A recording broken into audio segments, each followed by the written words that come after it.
반갑습니다. 네, 오늘은 창세기 33번째 시간입니다. 우린 계속해서 아브라함의 믿음의 여정을 살펴보고 있습니다. 하나님께서 아브라함을 처음 부르시고 본토와 친척과 아비 집을 떠나라고 말씀하셨습니다. 그러면 약속하셨습니다. 큰 민족을 이루고 내가 복의 근원이 되게 하겠다고 말씀하셨습니다. 또 그의 자손이 하늘의 별처럼 많아질 것이라고 또한 놀라운 약속도 하셨습니다. 하지만 약속을 받은 이후에 아브라함의 삶은 크게 변하지 않았습니다. 세월은 흘러갔지만 아브라함과 사라에게는 자녀가 없었고요. 또 하나님께서 약속하셨지만 그 약속은 너무 멀어 보였습니다. 우리 현실과 하나님의 약속은 너무 괴리가 컸습니다. 아브라함과 사라는 믿음으로 기다리긴 하였지만은 그렇지만 상황에 따라서 조급한 마음에 인간적인 판단에 이끌기도 하였고요. 이런 가정 가운데서 아브라함은 또 사라는 여종 하갈을 통해서 이스마엘이 태어나기도 하였습니다. 또 아들이 태어났지만 그것이 그 가정에 큰 아픔과 갈등이 되기도 하였습니다. 아브라함의 얘기를 보게 되면 믿음의 사람도 기다림의 시간을 통과해야 되는 사실을 우리가 깨닫게 됩니다. 하나님의 약속은 분명하지만 그 약속이 이루어지기까지 기다림의 시간이 있습니다.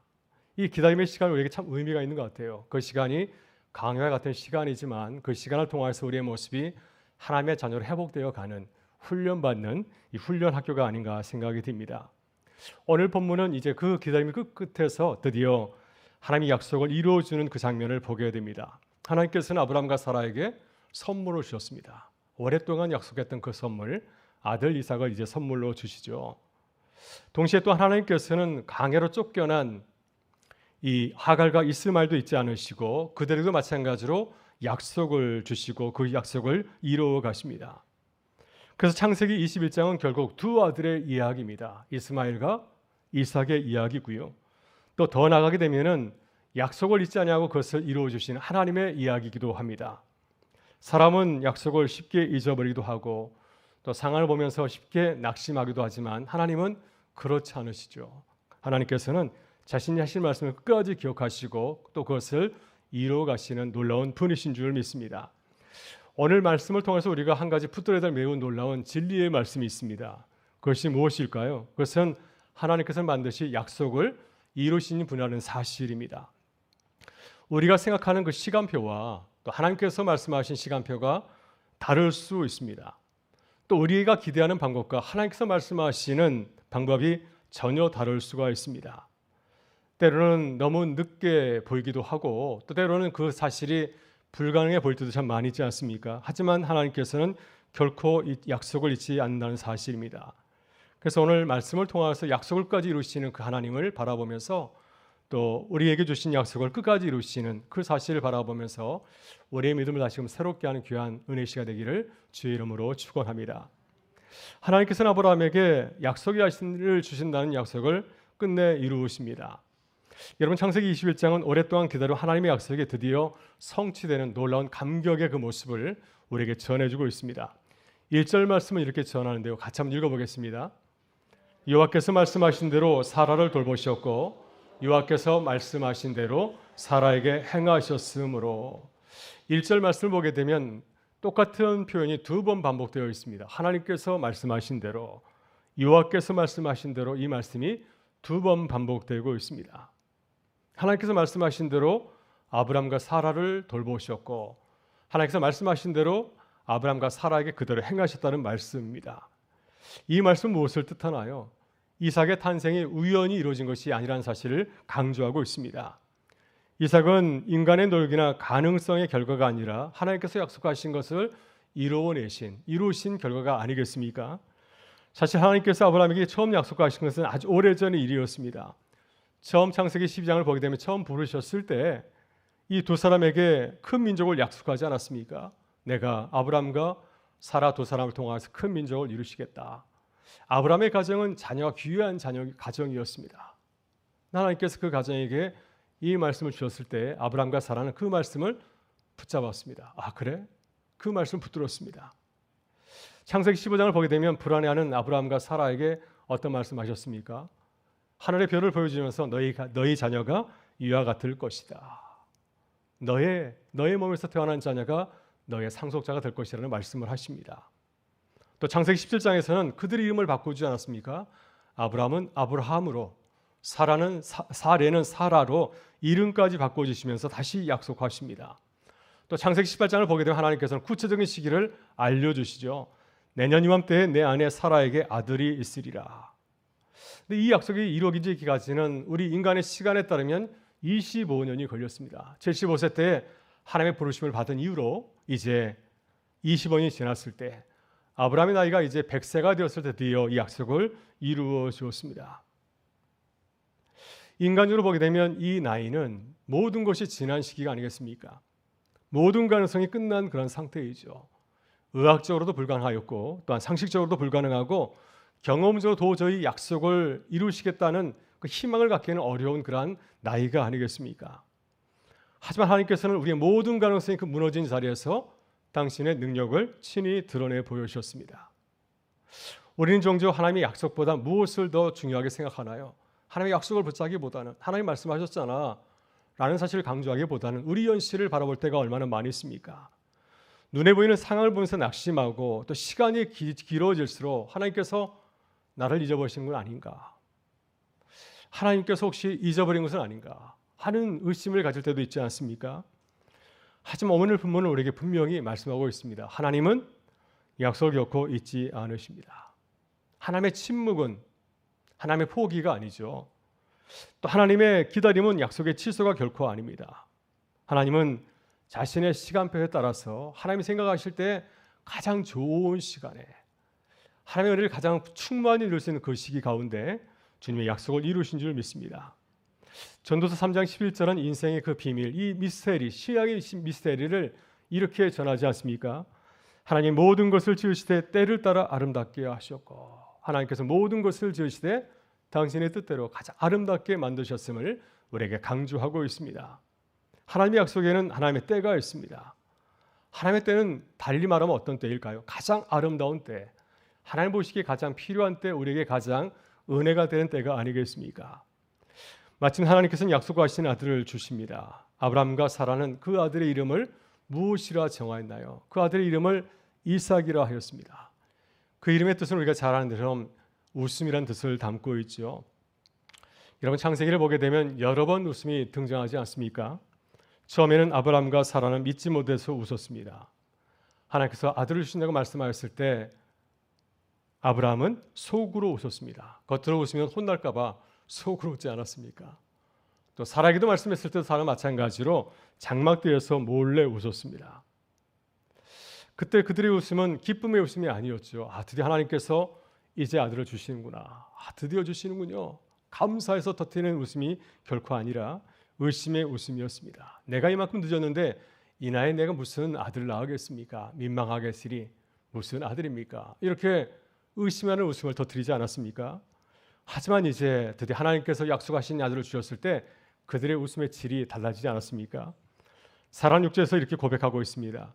사라가 이르되 하나님이 나를 웃게 하시니 듣는 자가 다 나와 함께 웃으리로다. 기쁨의 환희의 웃음을 지을 것을 그가 기뻐하며 노래하고 있습니다. 이제 아브라함과 사라의 웃음은 의심의 웃음이 아니죠. 실망의 웃음이 아닙니다. 낙심의 웃음이 아니라 감사의 웃음입니다. 이제 그들의 불신앙의 웃음이 변화해서 믿음의 고백의 웃음으로 변하지 않았습니까? 하나님께서 약속을 이루실 때 그 눈물이 변화해서 웃음으로 이제 변화하게 되었습니다. 이런 것이 하나님께서 하시는 일인 줄 믿습니다. 하나님은 어떤 분이신가요? 하나님은 절망을 소망으로 바꾸시는 분이신 줄 믿습니다. 기다림을 기쁨으로 바꾸시는 분인 줄 믿습니다. 또는 우리의 눈물을 웃음으로 바꾸시는 분인 줄 믿습니다. 오늘도 오랫동안 기도하는 제목들이 다 있을 겁니다. 저도 마찬가지로 기도 제목이 있고요. 우리 가정을 위한 기도 제목이 간절하게 있을지 모르겠습니다. 또 자녀들을 바라보면서 간절한 기도가 있지 않겠습니까? 또 무엇보다 우리가 나이 들어가면서 우리에게 찾아오는 질병 때문에 눈물 지면서 주님께 드리는 기도가 있을 겁니다. 또 우리 교회 미래를 바라보면서 드리는 우리 모든 교우들의 기도가 있지 않겠습니까? 기도가 오래되었는데 오랫동안 기도했지만 기도의 응답이 보이지 않을 때가 참 많이 있습니다. 오늘 아브라함의 아들 이삭 탄생 이야기는 우리에게 말하고 있습니다. 이렇게 열심히 기도했지만 기다림이 보이지 않을 때, 응답이 보이지 않을 때 하나님께서는 오늘 말씀을 통해서 우리에게 들려주십니다. 하나님은 약속을 잊지 않으신다. 하나님께서 약속하신 것은 반드시 이루신다. 하나님의 때가 되면 반드시 우리를 웃게 하신다는 사실을 우리에게 말씀해 주고 있습니다. 그래서 여러분, 우리의 현실보다 하나님의 약속을 붙드실 수 있기를 바랍니다. 우리의 마주한 상황보다도, 우리에게 마주하는 그런 상황이 정말 우리 힘으로 감당할 수 없는 아주 무서운 어려운 현실일지라도 그것을 이루신 하나님을 신뢰하실 수 있기를 바랍니다. 아브라함과 사라의 하나님은 과거에만 계신 것이 아니라 지금도 살아서 역사하신 줄 믿습니다. 그 하나님께서 우리 모든 교우들의 기도와 약속을 들으시고 응답해 가시는 줄 믿습니다. 하나님께서는 또한 하갈과 이스마엘에게 하신 약속도 이루어주신다고 말씀하고 있습니다. 전반부에서는 아브라함과 사라에게 하신 약속을 말씀하시고요. 이제 후반부에서는 보다 긴 내용 가운데서 아브라함의 가정에서 천대받았던 하갈과 이스마엘을 기억하시고 그들에게 하신 약속을 이루어가신 것을 말씀하고 있습니다. 여러분, 창세기 21장 이야기는 이삭의 탄생으로 끝나지 않습니다. 하나님께서 약속의 아들 이삭을 아브라함과 사라의 가정에 주신 이후로 아브라함의 가정에는 또 다른 갈등이 시작이 되었습니다. 9절은 이 사실을 이렇게 기록하고 있는데요. 같이 한번 읽어보겠습니다. 사라가 본즉 아브라함의 아들 애굽 여인의 하갈의 아들이 이삭을 놀리는지라. 아멘. 네, 때는 이제 이삭이 젖을 떼는 날이었습니다. 젖을 떼는 날이니 이삭이 제법 큰 이제 좀 나이가 됐을지 않았겠습니까? 좀 그래도 아이의 모습을 갖춘, 아마 걸어다니는 그런 모습이 되지 않았을까 하는 생각이 듭니다. 그때 이제 젖을 뗀 이삭을 바라보면서 그 가정에는 큰 잔치가 열리게 되었죠. 근데 이스마엘이 그 어린 형이죠. 큰형 이스마엘이 어린 동생 이삭을 희롱하는 것처럼 보였습니다. 이것은 단순히 형제 간의 그런 장난이 아닌 것처럼 보였습니다. 적어도 사라의 눈에는 형이 동생을 지국에 구는 그러한 모습으로 들렸습니다. 달리 말한다고 한다면 약속의 상속자를 놓고 두 아들이 다투는 것처럼 보였습니다. 형이 동생을 시기하는 것처럼 보였습니다. 왜냐하면 그때까지 이스마엘은 아브라함의 장자로서 상속자에 있지 않았습니까? 근데 동생 이삭이 태어나면서 상황이 완전히 바뀌게 되었습니다. 지금까지는 내가 아들이었는데 이제 동생이 태어나면서 이제 이 가정의 중심이 나에게서 동생으로 바뀌고 있었습니다. 그래서 이스마엘은 이제 이 가정의 상속자로서 가지고 있는 모든 지위와 특권을 한꺼번에 다 잃게 된 것이죠. 인간적으로 생각해 보면 이스마엘의 마음을 충분히 이해할 수 있지 않겠습니까? 이삭은 단순히 자신의 동생이 아니라 자신의 미래를 완전히 바꿔놓을 수 있는 그러한 아주 위험한 존재였습니다. 지금까지 내가 가지고 있었던 거 다 내 것이라고 생각했는데 내 모든 것을 빼앗아 갈 수 있는 아주 강력한 도전자이기도 하였습니다. 그러게 이스마엘은 어린 이삭을 따뜻하게 대하기보다는 어떻게 되었을까요? 그를 바라보면서 그 마음에 경쟁심과 또 질투심을 갖게 되지 않았을까요? 야곱의 가정에서 형들이 요셉을 바라면서 가졌던 그런 시기심과 같은 마음을 갖게 되었을 것입니다. 그래서 그 행동 속에는 그런 불안함이 자라고 있었습니다. 그런 마음이 있었기 때문에 동생 이삭을 아주 선하게 대할 수가 없었던 것이겠죠. 이러한 모습을 지켜본 사라는 즉시 위기의식을 느끼게 되었습니다. 아마 이것은 그날만 있었던 것이 아니라 아주 수일 동안 오랫동안 그런 모습을 지켜보면서 사라는 위기의식을 느끼게 되었을 겁니다. 그래서 10절에서 사라는 아브라함에게 이렇게 말하고 있는데요. 같이 한번 읽어보겠습니다. 그가 아브라함에게 이르되 이 여종과 그 아들을 내쫓으라.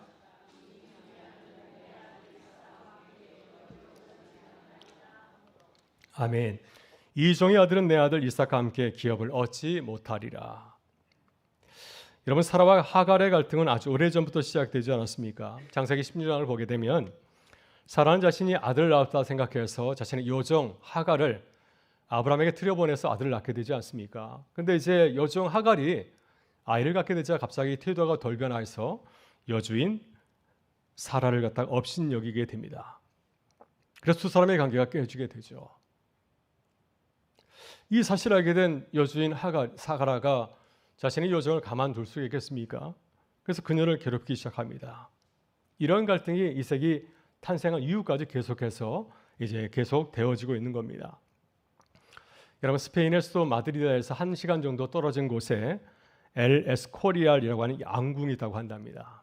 이 왕궁 속에 이 스페인 왕실의 무덤이 있다고 하는데요. 한쪽에는 이제 왕들의 무덤이 있습니다. 이 스페인에서 왕위를 차지했던 왕들의 무덤이 있고 그 옆에는 이제 왕비들의 무덤이 있습니다. 근데 흥미로운 사실은 모든 왕비가 이 왕실 무덤에 들어갈 수는 아닙니다. 자신이 아들을 낳아서 그 아들이 왕위를 이었을 때만이 비로소 그 왕비가 그 무덤에 들어갈 수 있다는 사실이죠. 아무리 왕비라 할지라도 내 아들이 자라서 왕위를 계승하지 못하면 나는 그곳에 들어갈 수 없는 것입니다. 이런 배경을 생각해 보게 되면 사라가 이스마엘의 행동을 보고 크게 분노한 이유를 우리가 이해할 수가 있습니다.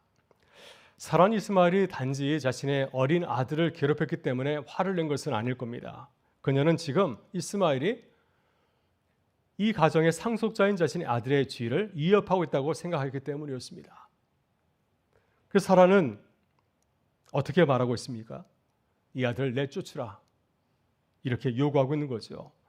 이 말은 단순히 이 하갈과 이스마엘을 우리 집에서 내쫓을 것, 추방을 말하는 것으로 끝나는 것이 아닙니다. 사라의 요구는 무엇인가요? 이스마엘을 우리 집안의 족보에서 끌어내라고 하는 겁니다. 다시는 상속자의 지위를 넘보지 못하도록 우리 집안에서 이름을 지우라고 하는 그런 요구였습니다.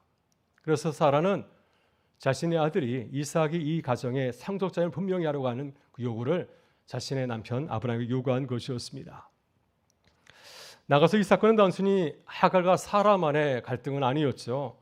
아브라함도 이 두 여인, 자신의 두 아내의 싸움을 보면서 깊은 갈등에 빠지게 됩니다. 11절은 이렇게 말하고 있습니다. 같이 한번 읽어보겠습니다. 아브라함이 그의 아들로 말미암아 그의 일이 매우 근심이 되었더니. 아멘. 왜 그랬을까요? 아브라함에게는 이스마엘도 그의 아들입니다. 아브라함은 이삭도 사랑했고 또 마찬가지로 이스마엘도 사랑하였습니다. 아들 이삭이 태어날까지 10여 년의 시간이 걸리지 않았습니까? 오랫동안 자신의 아들로서 나를 기쁘게 한 아들이었습니다. 그래서 아브라함은 자신의 아들을 내쫓는 그 일이 얼마나 큰 충격으로 다가왔겠습니까? 그때 하나님께서 아브라함에게 이렇게 말씀하십니다. 우리 12절 같이 읽어보겠습니다.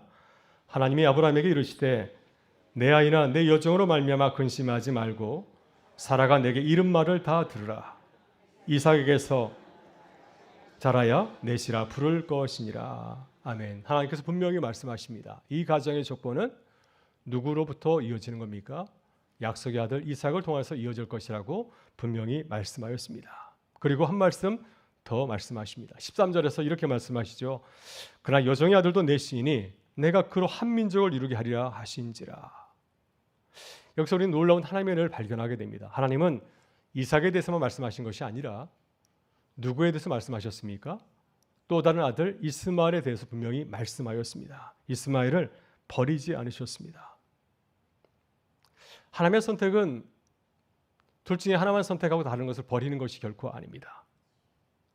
하나님은 약속의 계보를 통해서 이삭을 통해 이어가시지만 약속 언약의 계보를 이삭을 통해서 이어가시지만 또한 또 다른 아들 이스마엘을 통해서 또 다른 약속을 이어가고 계심을 분명히 말씀해 주었습니다. 그래서 아브라함은 그 다음날 단호한 모습을 보이지 않습니까? 이제 아브라함은 하갈에게 떡과 물 한 가죽 부대만 주고 집을 떠나게 합니다. 참 냉정하죠. 큰 재산을 물려준 것도 아니고 먼 길을 떠나고 광야길을 떠나는데 아브라함이 하갈과 이스마엘에게 준 것은 하루 먹을 수 있는, 한 끼 먹을 수 있는 물과 떡만 내주었습니다. 아브라함이 어떻게 그렇게 할 수 있었을까요? 굉장히 매정해 보이지 않습니까?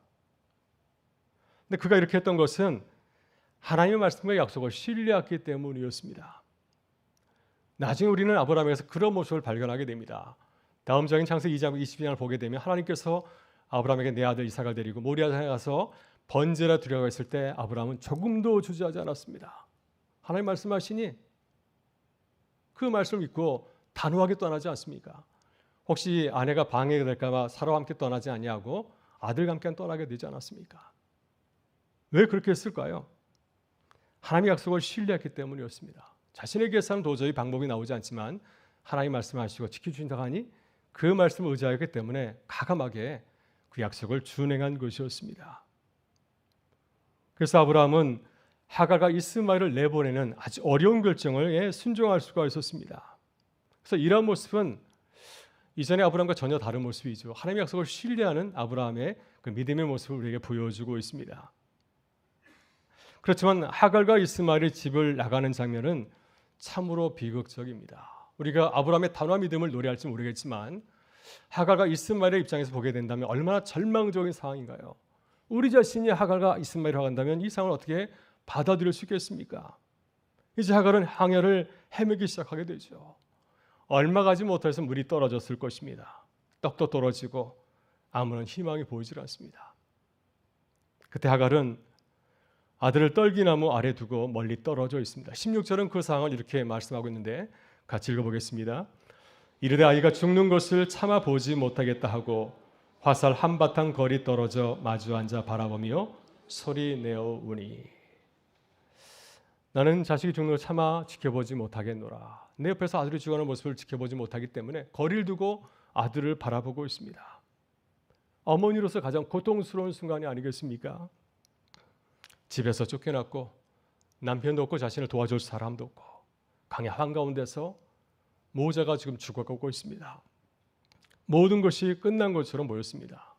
근데 바로 그 절망의 자리에서 하나님께서 일하심을 우리에게 보여주고 있습니다. 17절은 그 상황 가운데서 그들과 함께 하셨던 하나님의 모습을 이렇게 노래하고 있는데요. 같이 한번 읽어보겠습니다. 17절 말씀. 하나님이 그 어린아이의 소리를 들으셨으므로 하나님의 사자가 하늘에서부터 하갈을 불러 이르시되 하갈아 무슨 일이냐 두려워하지 말라.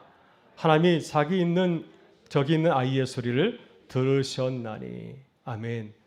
우리는 이스마엘의 이름의 뜻을 다시 한번 새겨 볼 수가 있습니다. 이스마엘의 뜻은 무엇인가요? 하나님께서 들으신다. 하나님이 들으신다는 뜻을 담고 있습니다. 창세기 16장 하갈이 처음 하갈을 강야에서 울게 될 때 하나님께서 그 소리를 들으시지 않으셨습니까? 지금 두 번째로 그녀와 그녀의 아들의 울음소리를 듣고 계십니다. 아브라함이 하갈과 이스마엘을 예면한 것처럼 사람들도 그들을 예면하였습니다. 사랑하는 가족들도 언젠가는 우리를 떠날 수 있게 되겠죠.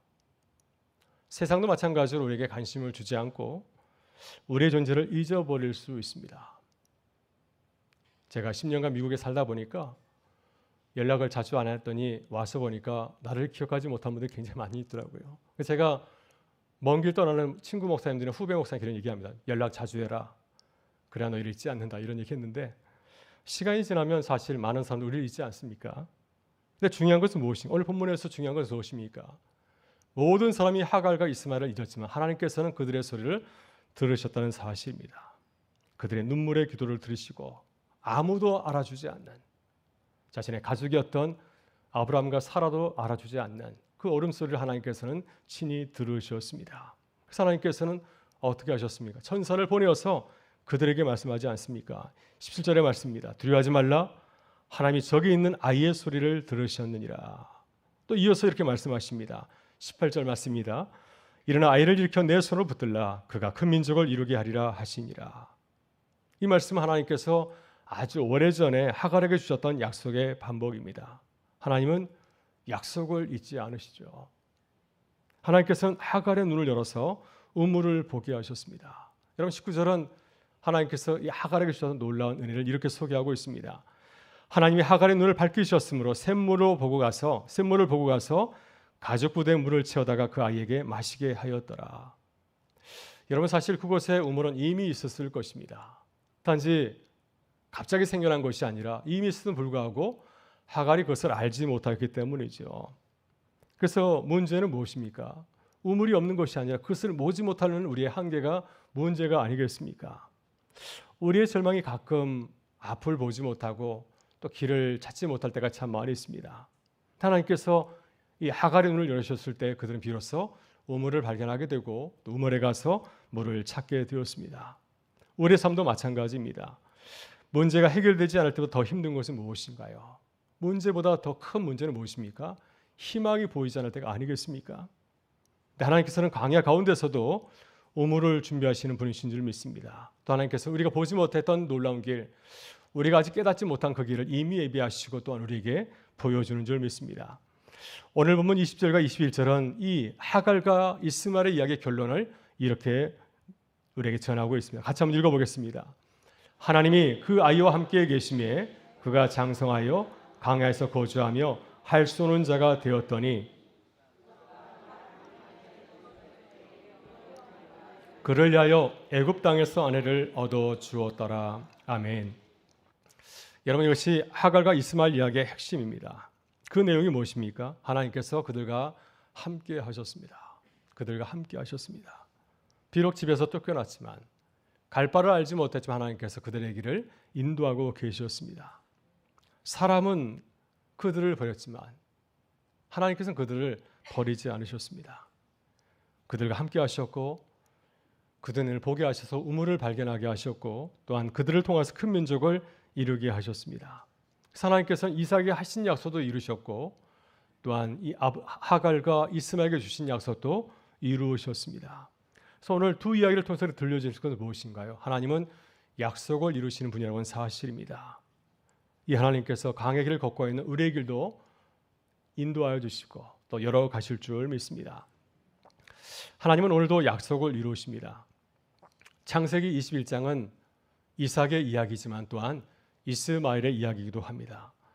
또한 이야기의 궁극적인 내용은 무엇인가요? 약속을 이루신 하나님의 이야기 아니겠습니까?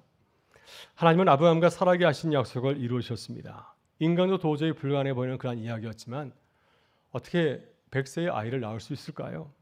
하나님께서는 100세의 아브라함, 도저히 자녀를 낳을 수 없는 그 사라에게 귀한 아들을 선물로 주지 않으셨습니까? 또한 강해로 쫓겨난 하갈과 이스마엘도 결코 잊지 않으셨습니다. 그들의 눈물을 들으셨고 그들과 함께 하셨고 또 그들에게 하신 약속을 신실하게 이루어 가셨습니다. 저도 오늘 본문 말씀을 읽으면서 묵상하면서 오래전의 삶의 한순간이 떠올랐습니다.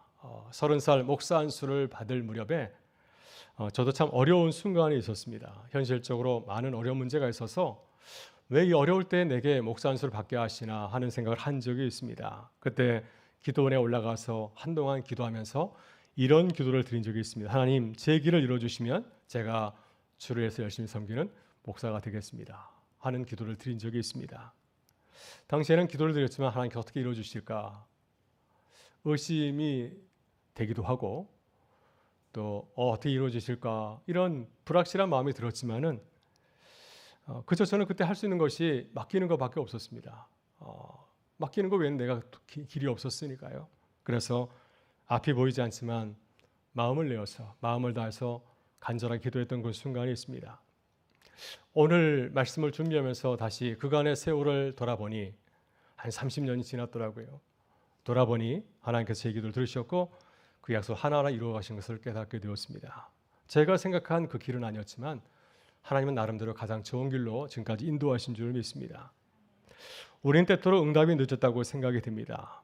또 기도에도 변화가 보이질 않고 약속이 이루어지지 않은 것처럼 느껴질 때가 참 많이 있죠. 또 오늘 우리에게 들려주신 창세기 21장의 말씀은 우리에게 분명히 말씀하지 않습니까? 하나님은 약속을 잊지 않으십니다. 하나님께서는 우리에게 하신 약속을 반드시 이루어 가신 줄 믿습니다. 하나님은 강야의 눈물 기억하십니다. 우리가 인생을 살면서 가장 어려운 순간, 가정적으로, 자녀의 문제로, 건강의 문제로 넘어졌을 때, 또 사회 자리에서 가장 아무도 알아주지 못한 눈물을 흘리는 그 자리를 기억하신 줄 믿습니다. 또 중요한 것은 하나님께서 바로 그 순간에도 우리와 함께 일하시고 우리의 발걸음을 인도하시는 줄 믿습니다.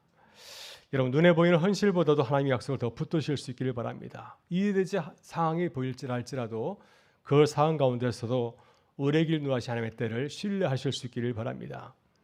아브라함의 하나님, 하갈의 하나님은 오늘도 우리를 인도하시고 또 살아계셔서 우리의 발걸음을 인도하신 줄 믿습니다. 그 약속을 이루신 하나님을 바라보면서 오늘도 믿음을 가지고 담대히 걸어가는 우리 모든 교우들 또 우리 교회와 성도님의 삶이 되실 수 있기를 주의 이름으로 축원합니다.